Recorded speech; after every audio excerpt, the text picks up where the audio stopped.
Claiborne always wants to play stupid husband and wife every day after we get off the bus in kindergarten.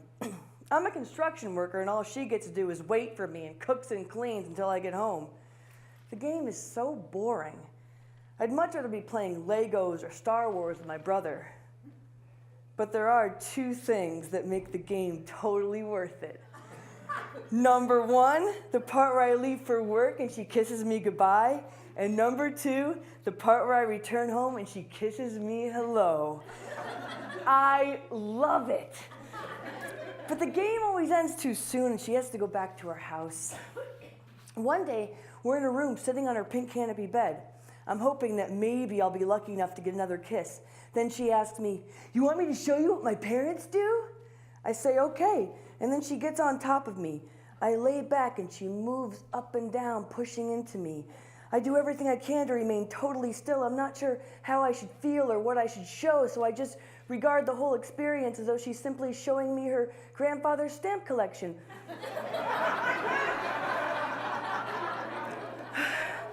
She finishes and says, "Do you like it?" I don't know. "It's called hump. You want me to do it again?"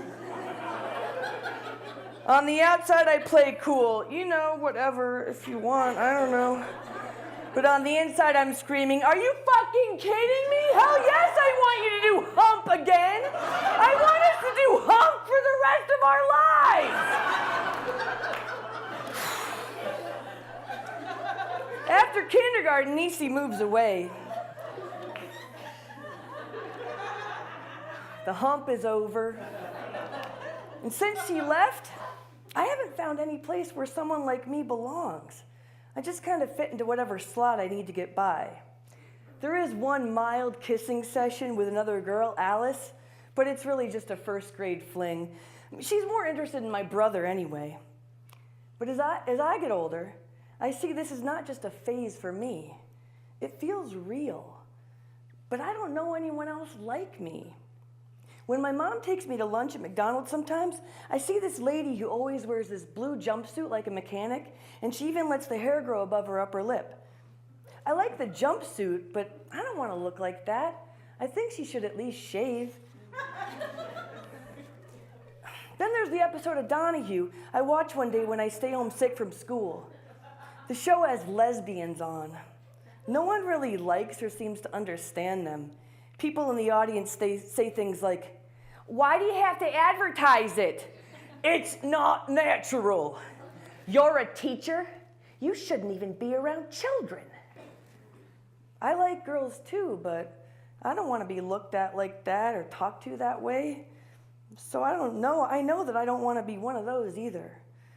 I just want to be me. But it seems like being me is starting to make people mad for some reason. Now I'm in 4th grade. I'm in my room listening to "He's a jukebox hero, has stars in his eyes." And I'm imagining my sister's friend Sarah watching me as I run from the stands out onto the basketball court and I do a slam dunk right at the buzzer. The crowd goes wild and they're carrying me on their shoulders right over to Sarah, where I jump down into her loving arms. "You're amazing, Julie Novak. You are my hero." "I knew I could do it because you're here." And there's a knock at the door. My mom yells to me from downstairs, "Julie, it's for you. Remember your old friend Nisi?" Nisi's in town and she came back to see me? Does she remember? Is she different too? I can't believe she's here. Shit, I need to do my hair. Hold on. Maybe I won't be alone after all. We hang out for a little while, and then I test out the waters and share a secret as we take a walk around the block. You know, the other night, I had a dream that I was kissing a girl. But you're a girl. Gross. Wish I'd never even said anything. I'll never be with a woman. Boys like me, though, and that's cool, I guess. It makes me feel confident to be popular. I have a boyfriend, Joe Ratowski.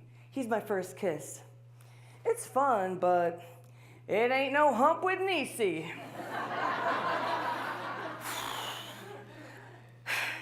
In 7th grade, I'm put in the position of choosing between 2 boys who like me, Alex and Mike.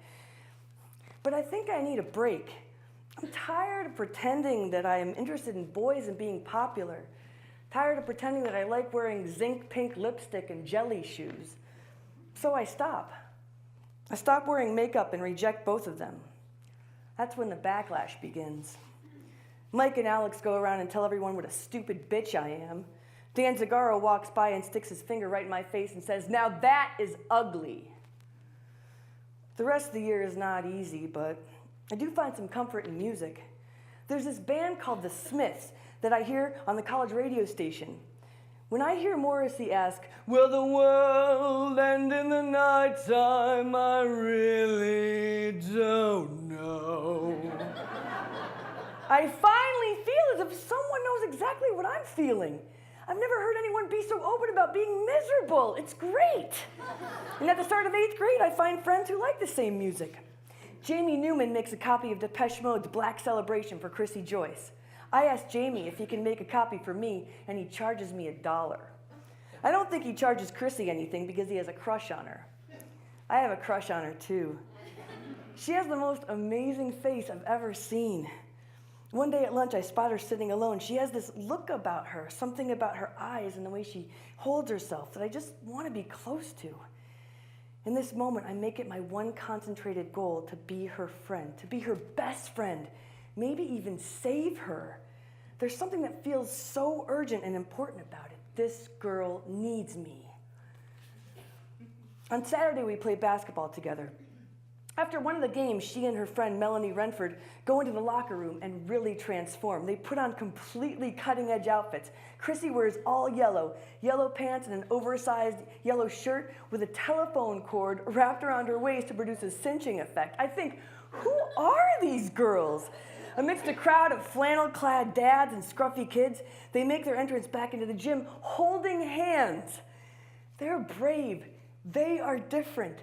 They're like me. I want to join them, but soon I realize their motivation as I glance across the gym. They want to get the attention of Jeff Rogers, the cute skateboarder who wears the checkerboard Vans sneakers. They brush past me without a glance. My heart sinks a little. I don't even like roller skating. How can I compete with that? It's the end of the year. A big school trip to Williamsburg, Virginia is coming up. My best friend Katie and I are going to room together. I can't wait. But I've had my eye on Marissa Stout. And if I play my cards right, I can get to know her. She is absolutely beautiful. She's super smart, and she gets it. I know she does. She wears mostly black and has an asymmetrical haircut. I know she likes the same music as I do because she wears the band t-shirts. I purchased the latest issue of Cream magazine that has the Smiths on the cover and make sure to bring it to class so she can see it. Where did you get that? She snatches it out of my hands to read it. I know that a seed has been planted. Julie is really cool, she says to herself. I can't believe I never realized it before. Katie and I meet up at the school and sit next to each other on the bus, but all I'm doing is trying to figure out a way to get back there to Marissa. I get up to use the bathroom with a Sex Pistols tape in my hand. As I walk back to the seats, I ask her, "Have you heard this yet?" She says no and pops it into her Walkman. Too many problems, so why am I here? I ask her to let me know what she thinks. We stop at a rest area and I break away from Katie to check in on Marissa and her friends. They're off sneaking a cigarette. I make some jokes, talk more about music. We get back on the bus and Marissa asks me to come sit with her. By the time we get to Virginia, I am in. You have to room with us, she insists. I can't believe it. It's working. I leave Katie behind. This is just the way it's got to be. For the rest of the trip, Marissa and I are inseparable. We're the last ones to fall asleep every night. We share one of the double beds and stay up talking about everything. Our families, school, music. She listens intently. She's interested in what I have to say. She holds my hand. She tells me how funny I am. And sometimes we just look for a long time into each other's eyes. It's like a dream that is finally coming true. I think about the song Hand in Glove, and a promise feels like it will be fulfilled. And if the people stare, then the people stare. Oh, I really don't know and I really don't care. I just want to live on an island with all girls. On the bus back home from historic Williamsburg, I sit next to Marissa Stout. I've fallen in love with her on this trip. My heart feels like it is overflowing, and I finally understand what made Romeo so excited when he ran down the hill from Juliet's house. The world feels new, it feels bigger. We're sharing a Walkman, listening to the song It Doesn't Matter by Depeche Mode. If she really wants to be with me, then she will grab my hand during the part of the song that goes, if we should meet again, don't try to solve the puzzle.